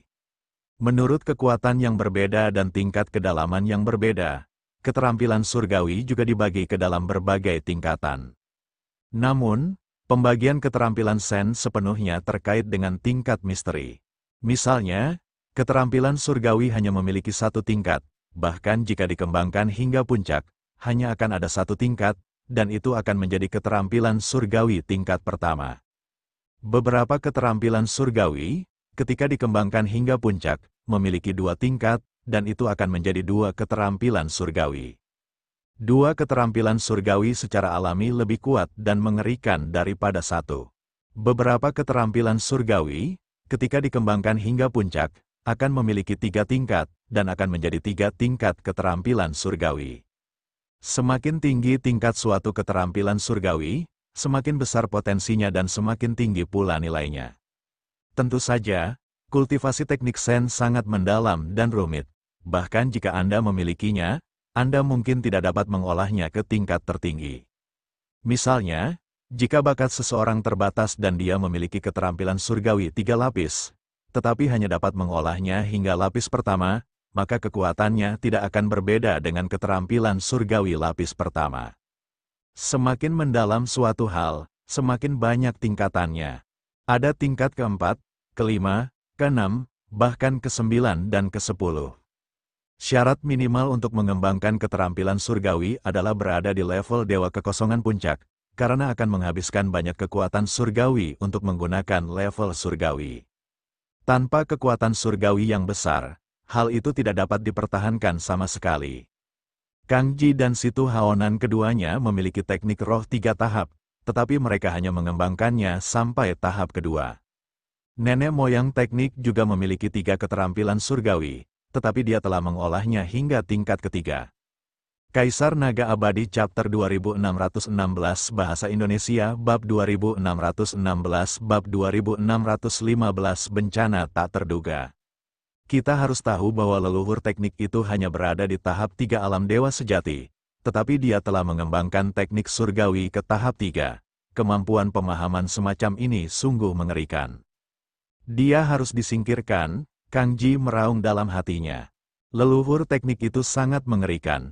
Jika dia berhasil menembus level keempat dari tahap dewa sejati, seberapa mengerikankah itu? Jadi bagaimana jika kamu telah mengembangkan keterampilan surgawimu ke tingkat ketiga, kamu masih akan mati hari ini. Kang Ji meraung dan menyerang leluhur teknik. Pada saat yang sama, Situ Haonan dan Mokan juga menyerang leluhur teknik. Masing-masing dari mereka mengeluarkan keterampilan surgawi mereka hingga potensi maksimal. Seni penghancur pedang. Pedang leluhur teknik itu terus-menerus menusuk. Ada lebih dari 10 cahaya pedang yang menusuk ke arah Kang Ji, Situ Haonan, dan Mokan. Ini adalah teknik dewa leluhur. Teknik ini telah dikultivasikan ke tingkat ketiga, dan kekuatannya sangat kuat. Teknik ini terus-menerus bertabrakan dengan serangan Kang Ji dan yang lainnya. Di udara, nenek moyang teknik terpaksa mundur. Namun, dia masih berhasil memblokir serangan dari Kang Ji dan yang lainnya. Dia hanya sedikit dirugikan. Bunuh, bunuh, Kang Ji sangat terkejut. Dengan kekuatan mereka bertiga, mereka sebenarnya tidak mampu mengalahkan leluhur teknik. Bukankah itu berarti bahwa tanpa Situ Haonan, dia dan Mokan bukanlah tandingan leluhur teknik? Dia harus menyingkirkan leluhur teknik itu, atau dia tidak akan bisa makan dan tidur dengan tenang. Situ Haonan punya pemikiran serupa. Kekuatan sekte yang riang itu serupa dengan istana Yuan Luo. Mereka bertiga sekali lagi menyerang leluhur teknik. Kedua belah pihak terkunci dalam pertempuran sengit. Paksa dia ke pulau itu. Selama pertempuran, Situ Haonan mengirimkan pesan kepada Kang Ji dan Mokan. Mata Kang Ji bersinar dengan ganas. Dia terus menyerang dengan ganas, memaksa leluhur teknik itu ke arah Chen Jindao. Di Pulau Chen Jin, orang-orang dari Istana Yuan Luo dan Sekte Walkabout mundur jauh, tidak berani tinggal di sana. Perlahan-lahan pertempuran mereka berpindah ke Pulau Chen Jing. Suara mendesing, tiba-tiba, cahaya pedang meledak dari tempat tersembunyi di pulau itu. Cahaya pedang itu terang dan tajam, dan kekuatannya sangat mengejutkan. Itu tidak lebih lemah dari Situ Haonan. Kalian, nenek moyang teknik itu memperlihatkan ekspresi terkejut. Dia tahu bahwa dia telah disergap, dan pihak lawan masih memiliki ahli untuk membunuhnya. Dia tidak perlu berpikir untuk mengetahui bahwa itu adalah tetua agung Sekte Walkabout, suatu eksistensi di tingkat keempat tahap dewa sejati. Leluhur teknik berusaha sekuat tenaga untuk menghindar, tetapi Kang Ji dan dua orang lainnya melancarkan serangan yang ganas, sehingga menyulitkan leluhur teknik untuk benar-benar menghindar. Aduh, pada akhirnya, leluhur teknik itu tidak sepenuhnya menghindarinya. Cahaya pedang melesat di dadanya, hampir memotongnya ke samping. Enya, leluhur teknik itu meraung. Dalam sekejap, ratusan cahaya pedang melesat keluar, memaksa Kang Ji dan yang lainnya mundur. Dengan sekejap, Kang Ji dan tiga orang lainnya mengepung leluhur teknik itu. Bagus sekali. Aku tidak menyangka orang terkuat dari kedua pasukanmu akan ada di sini. Wajah leluhur teknik itu pucat. Meskipun ia berhasil menghindari serangan pada bagian vitalnya, ia tetap menderita beberapa luka dan kekuatannya berkurang. Faming, takdirmu sudah ditentukan hari ini. Seekor semut dari Ciliokosem kecil tidak akan mampu menentang surga. Kang Ji berkata dengan dingin. Hahaha, memangnya kenapa kalau dunia ini kecil? Apa kalian pikir kalian mulia hanya karena kalian lahir di dunia purba? Lucu sekali. Kalau itu pertarungan 1 lawan 1, kalian semua tidak lebih dari ayam tanah liat dan anjing tembikar. Leluhur teknik itu tertawa dingin, wajahnya dipenuhi penghinaan. Wajah Kang Ji dan ketiga orang lainnya agak muram. Memang, tidak ada satupun dari mereka berempat yang merupakan nenek moyang pertandingan teknik dalam pertarungan 1 lawan 1. Meskipun tingkat kultivasi mereka lebih tinggi, kau hanya tahu cara menggunakan lidahmu. Pemenangnya adalah raja dan yang kalah adalah bandit. Faming, aku akan mengantarmu pergi. Kang Ji tidak membuang kata-kata lagi dan sosoknya bergegas menuju leluhur teknik. Pada saat yang sama, Situ Haonan dan dua lainnya juga melancarkan serangan mereka. Sebelumnya, leluhur teknik itu pernah bertarung dengan 3 orang sendirian dan tidak sebanding dengan mereka. Sekarang, setelah dia terluka, dia bahkan tidak sebanding dengan 4 orang sendirian. Dia berada dalam posisi yang tidak menguntungkan saat mereka mulai bertarung. Jenderal Zheng Tian sudah tamat. Di masa depan, wilayah tentara yang adil akan menjadi milik kedua keluarga kita. Tak jauh dari situ, orang-orang dari Istana Yuan Luo dan Sekte Walkabout berpikir dengan penuh semangat. Ledakan, ledakan, leluhur teknik dan keempat lainnya bertarung dengan sengit. Leluhur teknik benar-benar tidak diuntungkan dan hanya bisa mencoba yang terbaik untuk menangkis. Dia tidak memiliki kekuatan untuk melawan. Wah, setelah bertukar puluhan pukulan, tubuh leluhur teknik itu terpental dan menghantam Pulau Chen Jin dengan keras. Ledakan, asap dan debu memenuhi udara, dan langit dipenuhi biji emas kuno. Sebuah lubang besar muncul di pulau itu. Pada saat ini, Luming telah melewati jalur badai dan kembali ke urat biji Chen Jin. Dia mengikuti terowongan tambang yang digali Qiu Qiu sebelumnya dan menuju keluar Pulau Chen Jin. Ledakan, ledakan, dia baru setengah jalan ketika sebuah ledakan dahsyat datang dari atas. Kemudian, dia merasakan seluruh pulau berguncang. Kemudian, sebuah kekuatan mengerikan menyerbu ke arahnya di sepanjang jalur tambang di atas.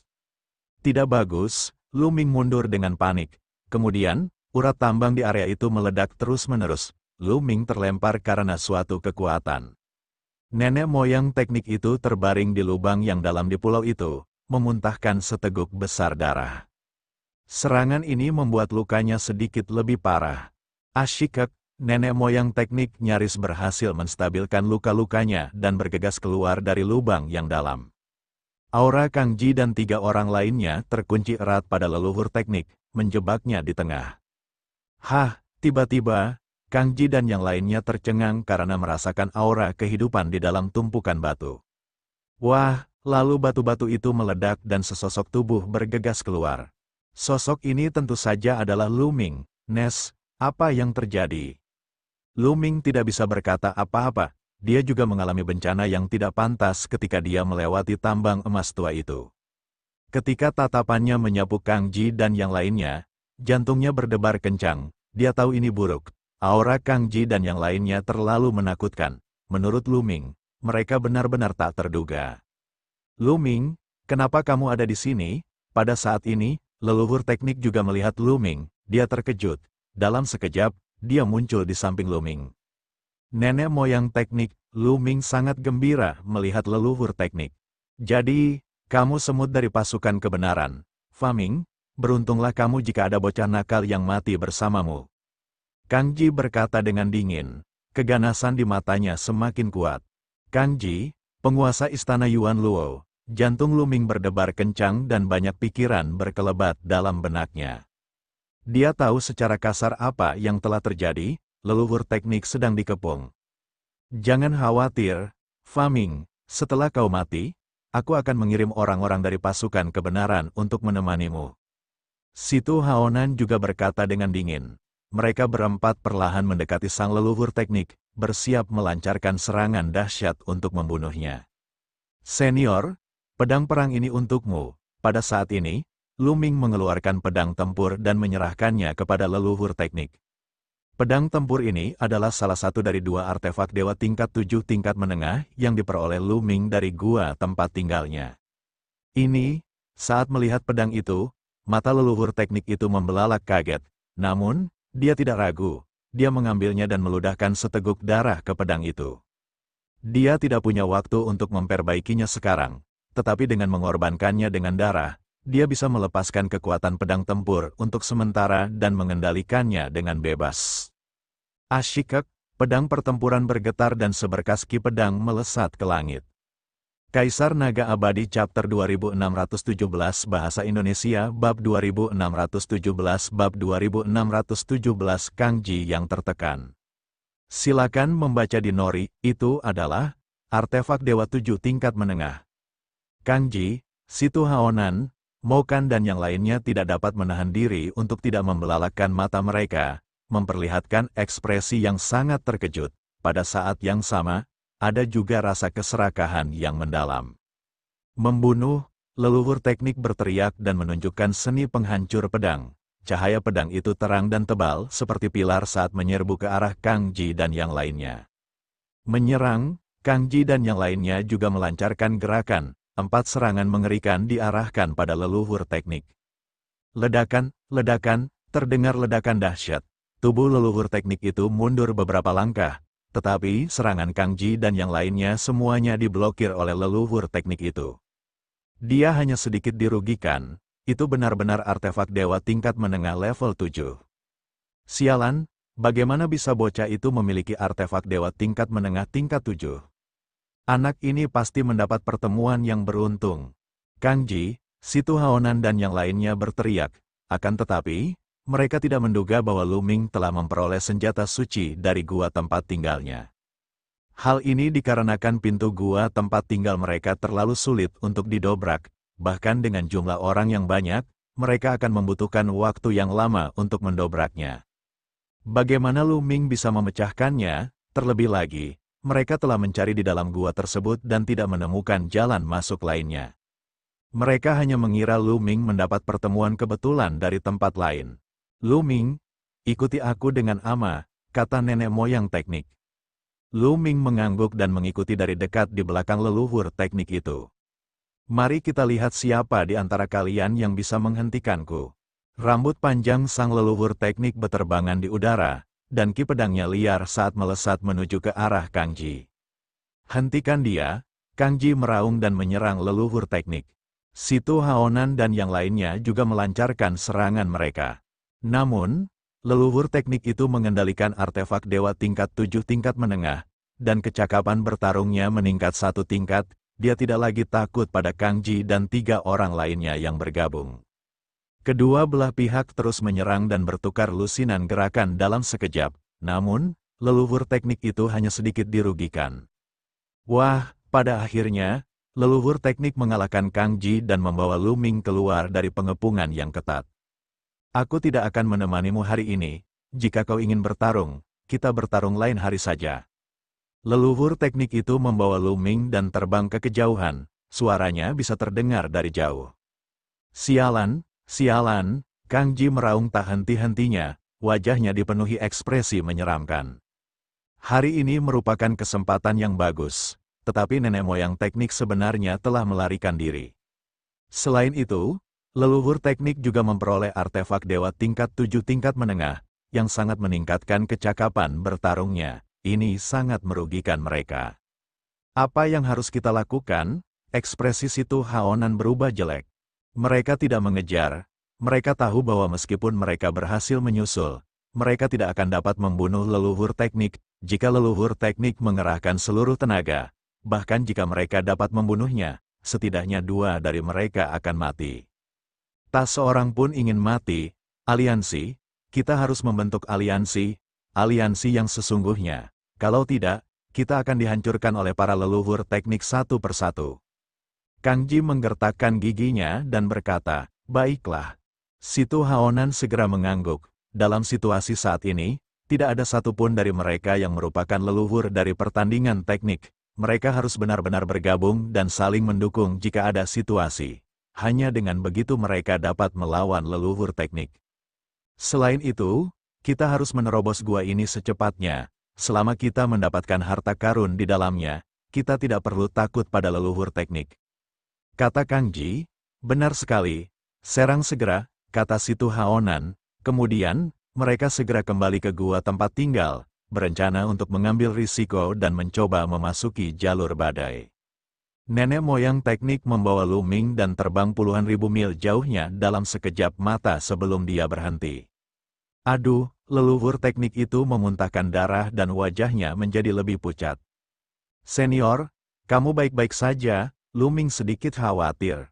Tidak apa-apa, aku akan baik-baik saja setelah mengatur napasku. Kang Ji dan yang lainnya mungkin tidak akan berani mengejar kita. Ayo istirahat lagi. Setelah mengatakan itu, leluhur teknik itu mengeluarkan ramuan penyembuh dan menelannya. Kemudian, ia mulai menyembuhkan dirinya sendiri. Cedera yang dialami leluhur teknik itu tidak terlalu serius. Tidak lama kemudian, kulitnya menjadi jauh lebih baik. Lu Ming, kali ini semua berkatmu. Aku akan mengembalikan senjata suci ini padamu. Leluhur teknik itu tersenyum. Dia mengeluarkan artefak dewa tingkat menengah tingkat 7 dan menyerahkannya kepada Lu Ming. Senior, kamu bisa menyimpan artefak suci ini untuk saat ini. Lu Ming tersenyum namun tidak menerimanya. Bagaimana ini bisa terjadi? Artefak dewa 7 tingkat menengah terlalu berharga. Bagaimana saya bisa menerimanya? Nenek moyang teknik menggelengkan kepalanya. Bahkan dia, Kang Ji, Situ Haonan, dan yang lainnya tidak memiliki artefak dewa tingkat menengah 7. Yang mereka gunakan sebelumnya, semuanya adalah artefak dewa tingkat menengah 4. Senior, ambil saja karena aku akan meminjamkannya kepadamu terlebih dahulu. Aku tidak bisa menggunakan artefak suci ini meskipun aku menyimpannya. Hanya kamu yang bisa menggunakannya untuk melawan Kang Ji dan yang lainnya. Kata Lu Ming, saat ini, Istana Yuan Luo dan Sekte Wal Kabot telah bergabung, dan pasukan kebenaran sendirian. Tanpa artefak dewa tingkat 7 tingkat menengah, leluhur teknik mungkin tidak sebanding dengan pihak lain. hanya dengan artefak dewa ini dia dapat bersaing dengan pihak lain dan membuat mereka takut padanya. Baiklah, aku akan menyimpannya untuk saat ini, aku akan mengembalikannya kepadamu saat kultivasimu meningkat. Nenek moyang teknik bergumam pada dirinya sendiri dan tidak menolak. Dia juga mengerti bahwa Lu Ming benar, kalau saja dia tidak memiliki artefak dewa tingkat menengah 7. Jika Kang Ji, Situ Haonan dan yang lainnya bergabung untuk menghadapinya, dia benar-benar tidak ada tandingannya. Menyingkirkan pedang tempurnya, sang leluhur teknik membawa Lu Ming dan bertemu dengan sisa pasukan yang saleh. Nenek moyang teknik, bagaimana situasinya? Haruskah kita membunuh untuk bisa sampai ke sana? Kita tidak bisa membiarkan istana Yuan Luo menduduki gua ahli itu. Orang-orang tentara yang saleh berkata satu persatu. Tidak masalah. Bagaimana mungkin istana Yuan Luo dan Sekte Walkabout menempati gua ini? Mari kita kembali ke pasukan kebenaran dan sebarkan berita bahwa ada gua ahli di sini. Kata nenek moyang teknik, jenderal itu bijak, karena kita tidak bisa memilikinya, mereka tidak bisa memilikinya untuk diri mereka sendiri. Hahaha, hahaha, tentara yang saleh tertawa. Kemudian, mereka kembali ke Pulau Bintang 7 dan menggunakan formasi teleportasi untuk kembali ke tentara yang saleh. Kemudian, mereka mulai menyebarkan berita itu, dengan sangat cepat. Berita tentang gua dewa yang tinggal di Bintang Sang Utara menyebar seperti badai melalui sungai astral yang kacau, mencapai telinga setiap kekuatan. Apa, itu sebenarnya gua tempat tinggal para dewa? Itu sangat langka di sungai astral yang kacau, aku tidak bisa melewatkannya.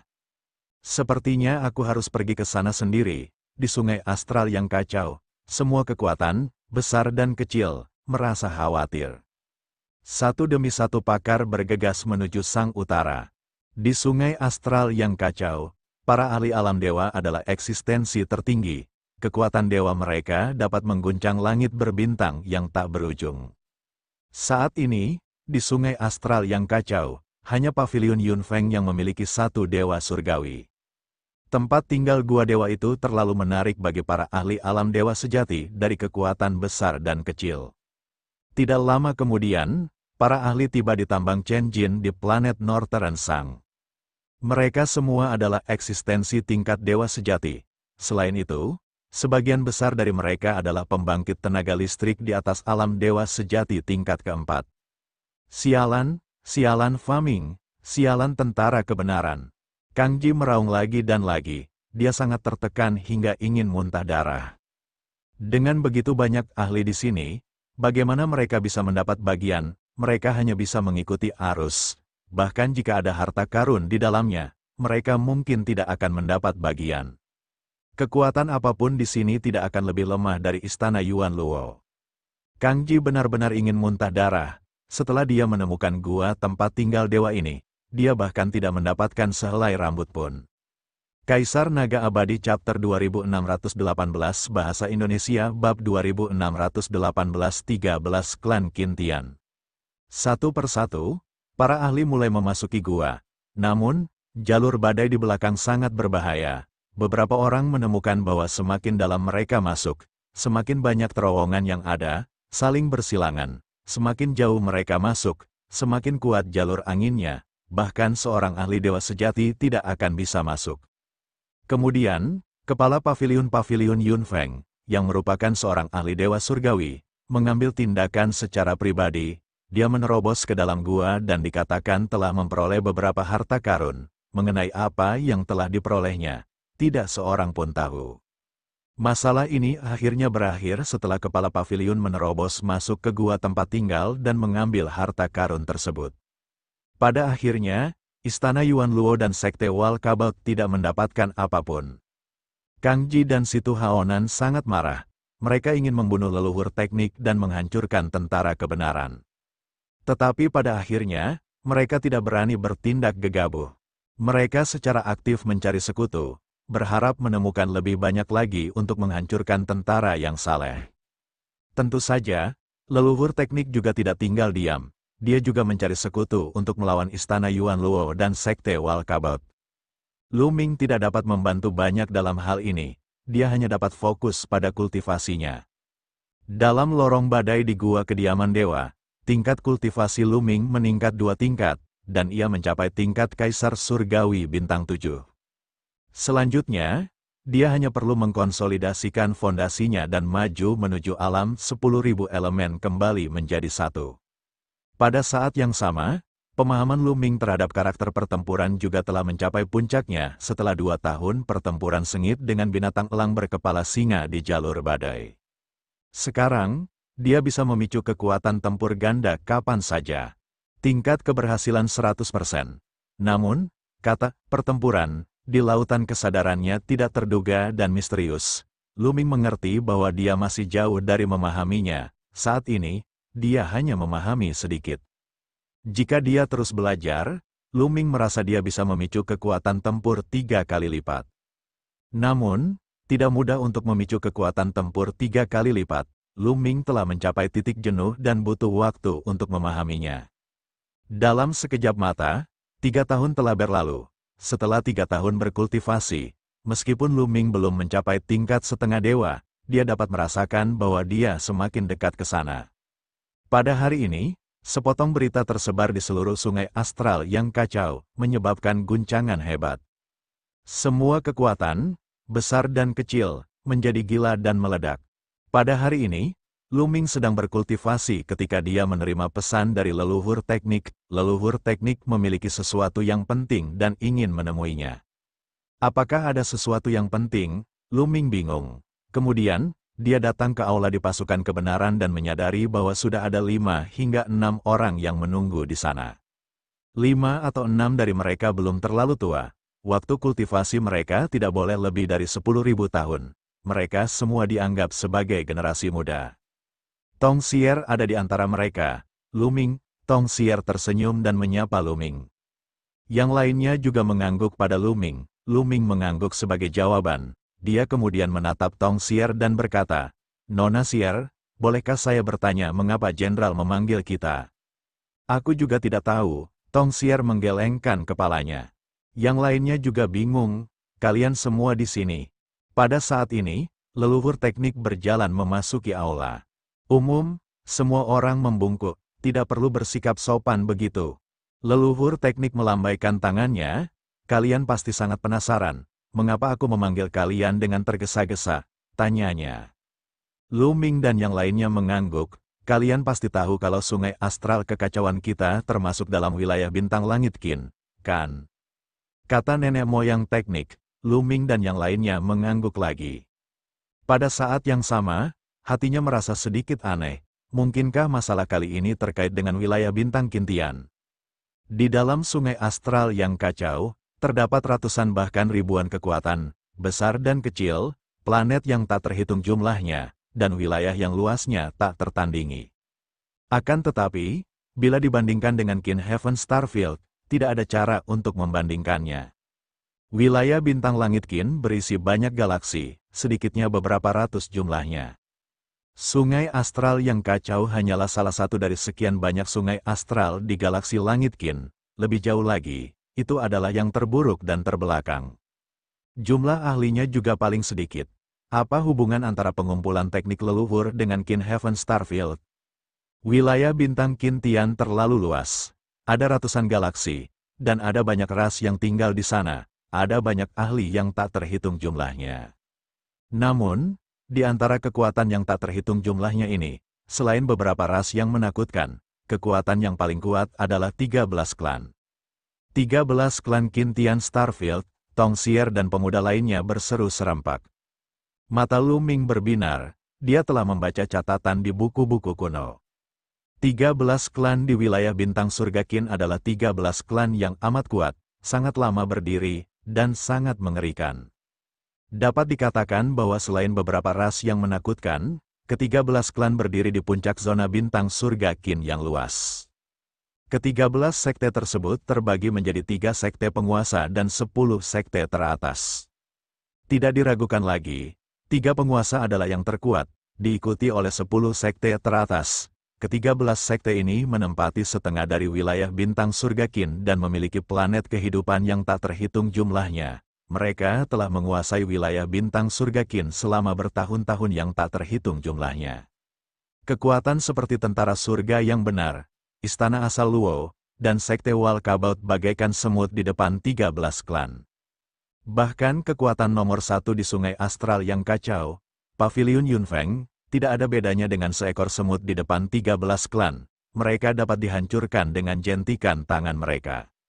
Bagi orang-orang di Sungai Astral yang kacau, ke-13 klan itu hanyalah legenda, mereka hanya membacanya di catatan kuno.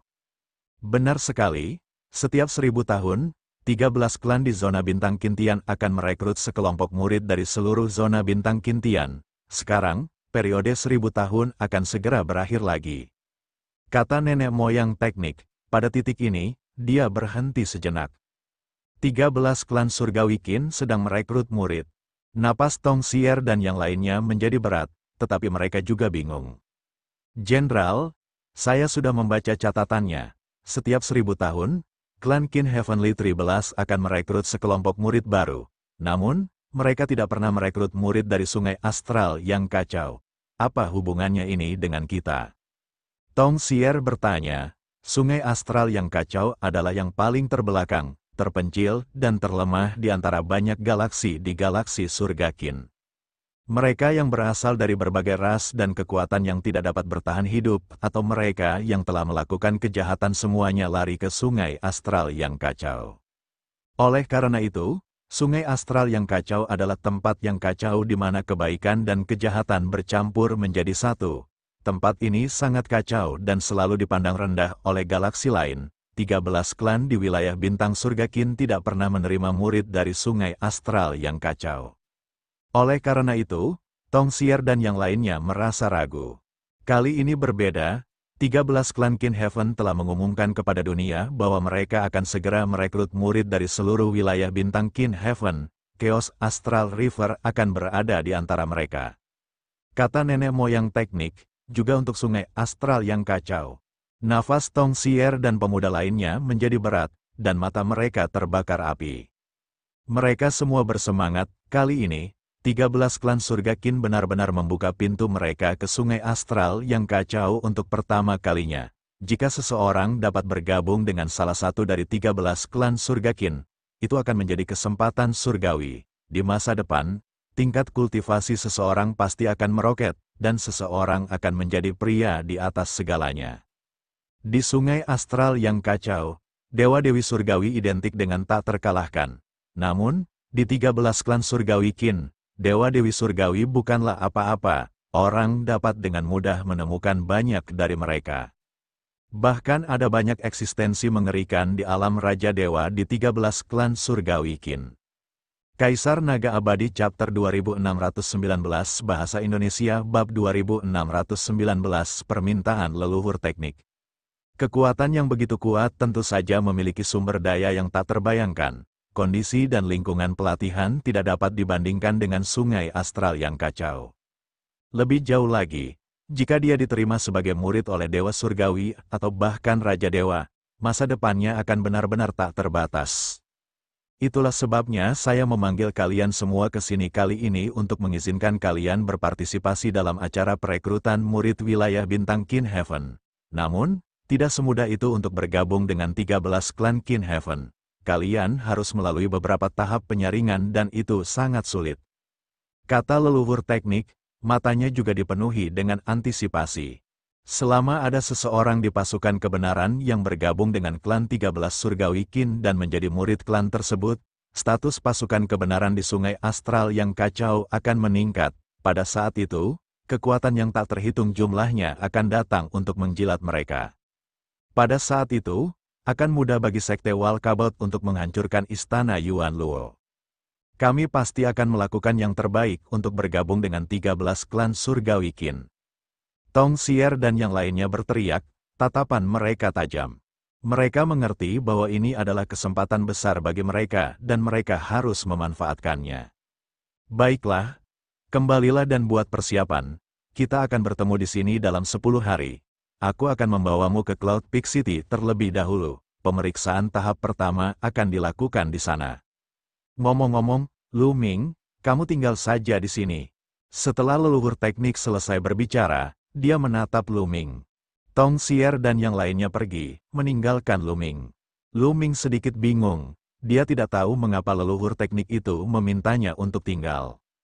Lu Ming, ketika 13 klan Qin Tian merekrut murid, mereka hanya melihat bakat dan bukan kultivasi. Karena itu, dengan bakatmu, kau pasti akan dipilih oleh 13 klan Qin Tian. Kata nenek moyang teknik, Lu Ming telah menguasai jalan dominasi, dia pasti akan diperhatikan dengan bakat seperti itu. Lu Ming, sekte atau kekuatan mana yang ingin kamu ikuti? Nenek moyang teknik bertanya, aku belum memikirkannya. Aku tidak tahu banyak tentang 13 klan Qin Heaven, kita lihat saja nanti. Aku belum memikirkannya, aku tidak tahu banyak tentang 13 klan Qin Heaven, kita lihat saja nanti.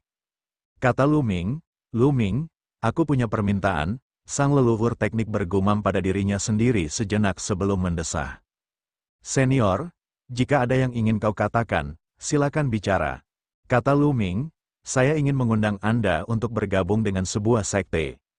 Setelah leluhur teknik selesai berbicara, dia berhenti sejenak dan melanjutkan, di antara 13 klan surga Qin, yang terkuat adalah 3 kekuatan penguasa, Akademi Yimou, Sekte Pedang Abadi, dan Tanah Suci yang tak terbatas.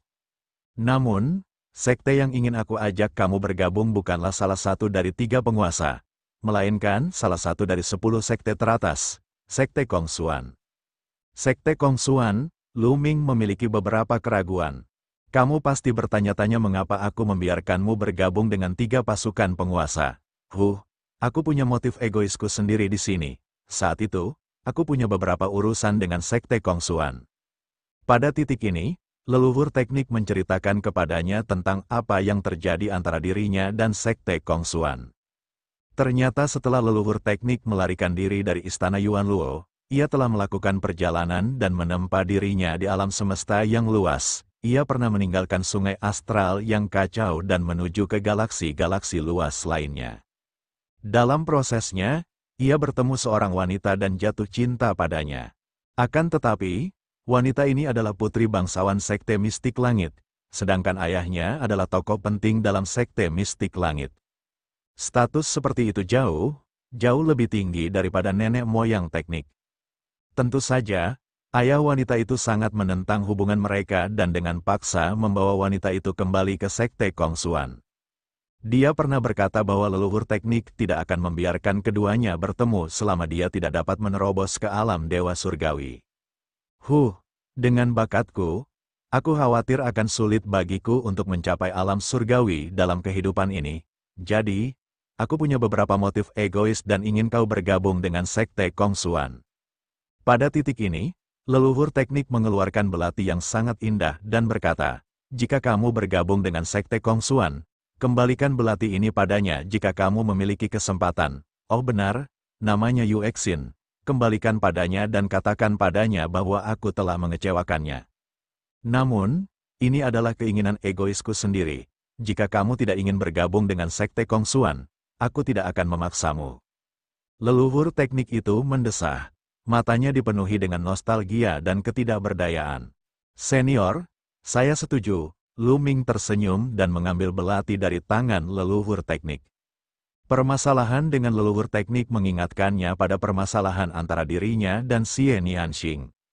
Di benua Divine Wilderness, dia dan Xie Nianxing juga telah melalui banyak cobaan sebelum mereka bersatu. Sebenarnya, hal itu agak mirip dengan masalah dengan leluhur teknik. Lagi pula, Lu Ming tidak terlalu peduli sekte atau kekuatan mana yang dia ikuti. Dia memiliki warisan Jingyu, tetapi dia belum membuka segel pada potret Jingyu. Setelah segel itu rusak, Lu Ming yakin bahwa ia pasti akan mendapatkan sesuatu. Selain itu, ia masih memiliki formula karakter pertempuran untuk dipahami. Alasan utama dia bergabung dengan sekte tersebut adalah untuk mendapatkan sumber daya.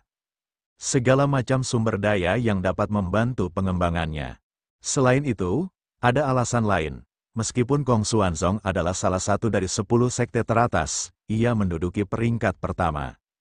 Dalam aspek ini, dia tidak jauh lebih buruk dibandingkan dengan ketiga penguasa itu. Lu Ming, terima kasih, sang nenek moyang teknik menangkupkan tinjunya dengan hikmat. Senior, kata-katamu terlalu serius. Senior, aku punya beberapa teman, bisakah mereka berpartisipasi dalam pertemuan perekrutan murid 13 klan Qin Heaven? Lu Ming buru-buru membantu leluhur teknik itu berdiri. Dia memikirkan Xian Yanxing, Xian Yanjun, dan Dandan. Tentu saja boleh, siapapun yang tidak berkultivasi selama 10.000 tahun dapat berpartisipasi. Saya ingat bakat istri Anda sangat mengejutkan. Awalnya saya ingin meminta Anda untuk mengajaknya ikut. Namun, kamu harus setidaknya berada di level pertama alam Dewa Void untuk berpartisipasi dalam seleksi. Namun, kekuatan tempurmu sangat kuat, jadi kamu tidak perlu memenuhi persyaratan ini. Kata nenek moyang teknik, apakah aku harus berada di level pertama alam Dewa Kekosongan? Hati Lu Ming tergerak. Awalnya, ia ingin memanggil Bubbles, murid-muridnya, Lu Xiangqiang, Ouyang Molly, dan yang lainnya. Namun, tampaknya hanya Xian Yanxing, Xian Yanjun, dan Dandan yang memenuhi kriteria tersebut. Lu Ming mengucapkan selamat tinggal kepada leluhur teknik dan kembali ke kediamannya. Setelah kembali ke kediamannya, Lu Ming mencari Xian Yanxing dan Xian Yanjun dan memberitahu mereka tentang perekrutan murid untuk 13 klan surga Qin. Dandan segera mengangkat tangannya tanda setuju. Xian Yanxing, dia tentu saja akan pergi kemanapun Lu Ming pergi. Saya setuju, Xian Yanjun setuju tanpa ragu-ragu. Bagi Xian Yanjun, dia tidak peduli dengan Dewa Surgawi atau Raja Surgawi. Dia tidak peduli dengan keterampilan surgawi atau teknik surgawi. Yang dia pedulikan adalah sumber daya kultivasi di kekuatan yang kuat dan lingkungan kultivasi yang baik. Dengan begitu, kekuatannya akan meroket. Selama kurun waktu ini, semua kekuatan besar dan kecil di Sungai Astral yang kacau menjadi bersemangat. Mereka telah mengumpulkan semua ahli dari generasi muda yang memenuhi persyaratan dan bersiap untuk berpartisipasi dalam pemilihan murid 13 klan surga Qin. Di aula besar di Istana Yuan Luo, 8 pemuda berdiri berjajar. Kang Long ada di sana, dan di kepala meja adalah Master Istana Yuan Luo, Kang Ji. Kali ini, kalian semua harus berusaha sekuat tenaga. Paling tidak, setidaknya satu dari kalian harus bergabung dengan 13 klan surgawi Qin. Meskipun itu adalah klan terlemah di antara 13 klan. Dengan begitu, prestise Istana Yuan Luo di Sungai Astral yang kacau akan meningkat pesat. Pada saat itu, kita bahkan tidak perlu takut pada Pavilion Yunfeng. Apakah kalian mengerti? Kang Ji berkata dengan keras, dimengerti, kami akan berusaha sebaik mungkin. Kang Long dan yang lainnya berteriak, Kaisar Naga Abadi Chapter 2620 Bahasa Indonesia. Bab 2620 Bab 2621 Tantangan Menara Ketua Sekte Walkabout. Situ Haonan juga telah mengumpulkan semua jenius muda Sekte Walkabout yang telah memenuhi persyaratan. Setidaknya salah satu dari kalian harus bergabung dengan 13 klan surgawi Qin. Situ Haonan berkata dengan keras. Matanya mengamati 9 pemuda dan pemudi dan akhirnya berhenti pada seorang pemuda dengan ekspresi dingin. Pria muda ini juga putranya, kakak laki-laki Situ Xiao, Situ Feng. Menatap Situ Feng, mata Situ Haonan berbinar penuh harap. Situ Feng terobsesi dengan kultivasi dan tidak tertarik pada hal lain. Namun, dia tahu betul bahwa kemampuan pemahaman Situ Feng sangat mengejutkan. Dengan kemampuan pemahamannya yang mengejutkan, ada kemungkinan besar dia akan dipilih oleh 13 klan Qin Heaven dan diterima sebagai murid. Itulah satu-satunya harapannya, begitu Situ Feng bergabung dengan 13 klan surgawi Qin, dia akan mampu menghancurkan tentara surgawi yang saleh hanya dengan jentikan tangannya. 10 hari berlalu dalam sekejap mata, para jenius dari berbagai kekuatan mulai berkumpul di kota Yunfeng.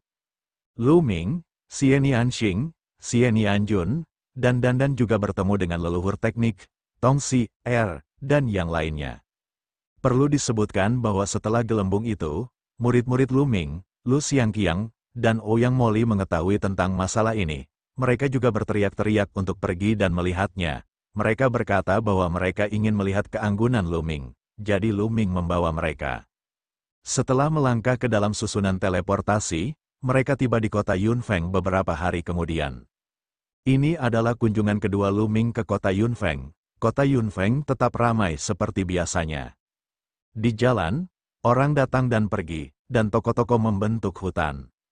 Ketika mereka tiba di kota Yunfeng, leluhur Dharma membawa mereka ke kantor pendaftaran Pavilion Yunfeng dan mendaftar. Tidak mudah untuk berpartisipasi dalam pertemuan penerimaan murid terakhir dari 13 klan Qin Heaven. Mereka harus terlebih dahulu melalui proses seleksi di kota Yunfeng. Hanya mereka yang dipilih oleh kota Yunfeng yang akan direkomendasikan untuk berpartisipasi dalam pertemuan perekrutan murid 13 klan surga Qin. Oleh karena itu, sejumlah besar orang akan tersaring sejak awal. Setelah 7 hari, mereka yang berpartisipasi dalam seleksi, berkumpul di alun-alun Puncak Yun. Kata orang yang bertugas mendaftar, "Terima kasih banyak." Sang nenek moyang teknik menangkupkan tinjunya dan mengucapkan terima kasih. Setelah mendaftar, mereka menemukan penginapan untuk menginap dan menunggu. Dalam sekejap, 7 hari telah berlalu. Lu Ming dan kelompoknya menuju ke alun-alun Puncak Awan. Alun-alun Puncak Awan sangat luas dan dapat dengan mudah menampung 1 juta orang. Pada saat ini, kerumunan padat telah berkumpul di sekitar alun-alun Yunfeng. Ada berbagai macam ras. Lu Ming mengamati area tersebut dan menemukan lusinan ras. Tentu saja, kebanyakan dari mereka hanya ada di sini untuk menonton dan tidak memenuhi syarat untuk ikut serta dalam penyaringan. Mereka yang ikut seleksi, silakan masuk ke dalam kotak. Mereka yang tidak memenuhi syarat untuk ikut seleksi, silakan keluar dari kotak. Di langit di atas alun-alun, ada seorang pria parubaya dengan baju perang. Kulitnya berwarna keemasan, dan dia tampak seperti pria perunggu. Ini adalah ras kulit perunggu. Di Qin Heaven Starfield, mereka dianggap sebagai ras kecil. Namun, aura pria itu begitu mengerikan sehingga banyak orang tidak bisa bernapas. Dia jauh lebih kuat dari Master Istana Yuan Luo dan leluhur teknik. Hati Lu Ming tergerak, kultivasi pria kekar ini pasti di atas tahap 6 dewa sejati. Bahkan mungkin dia adalah eksistensi yang menakutkan di atas tahap 7 dewa sejati. Banyak orang tidak dapat menahan diri untuk mundur dari alun-alun. Hanya beberapa anak muda yang ikut seleksi saja yang berjalan memasuki alun-alun. Kalian pergilah, lakukan yang terbaik, nenek moyang teknik memperingatkan. Lu Ming dan yang lainnya mengangguk dan melangkah ke alun-alun. Saat melangkah memasuki alun-alun, Lu Ming segera menyadari bahwa ada beberapa mata yang menatapnya. Kang Long, Situ Xiao, pandangan Lu Ming menyapu seluruh ruangan dan dia menemukan Kang Long dan Situ Xiao.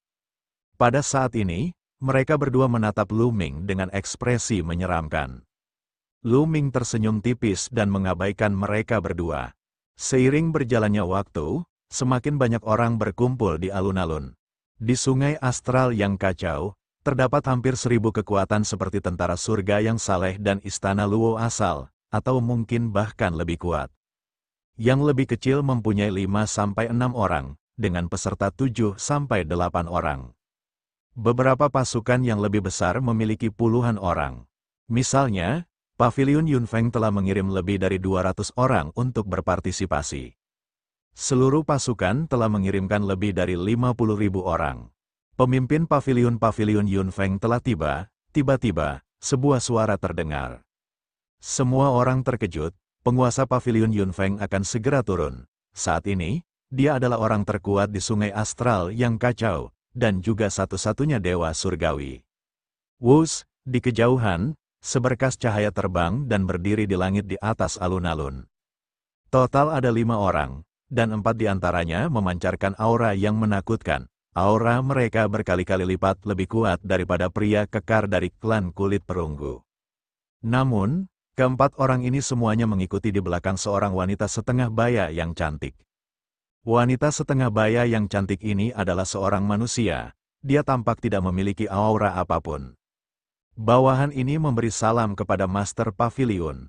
Namun, lelaki kekar dari ras berkulit perunggu dan para ahli lain dari Pavilion Yunfeng semuanya memberi hormat pada wanita cantik setengah baya itu dengan penuh hormat.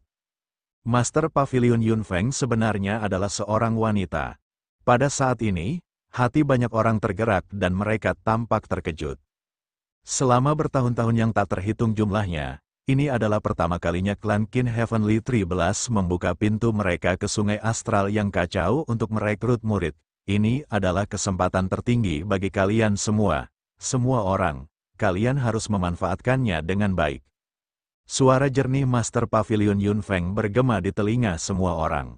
Namun, kalian semua harus siap secara mental. Standar 13 klan Qintian untuk merekrut murid sangat tinggi.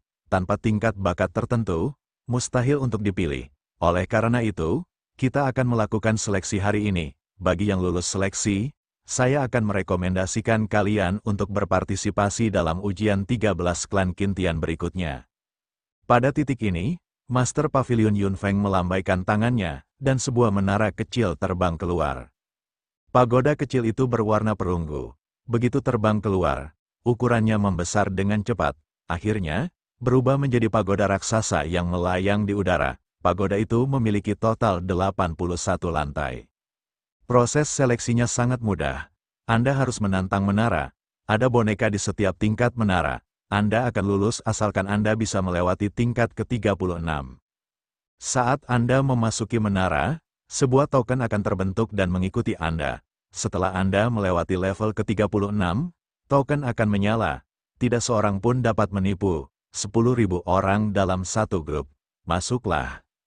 Tuan Pavilion Puncak Awan mengumumkan, ini hanya tantangan menara, ini mudah, aku akan mulai duluan. Seorang pemuda kekar menjadi orang pertama yang terbang ke angkasa dan menuju gerbang menara raksasa itu.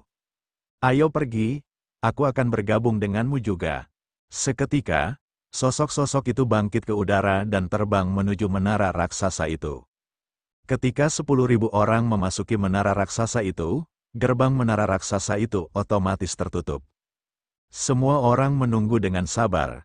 Ketika semua orang terbang ke menara raksasa itu, mereka dapat melihat bahwa lantai pertama menara raksasa itu bersinar. Namun, hanya dalam beberapa tarikan napas, lantai kedua menara raksasa itu pun bersinar. Ini berarti seseorang telah mencapai tingkat kedua menara. Namun dengan sangat cepat, tingkat ketiga, keempat, dan kelima menyala. Lu Ming dan yang lainnya tidak masuk. Mereka akan melihat-lihat terlebih dahulu.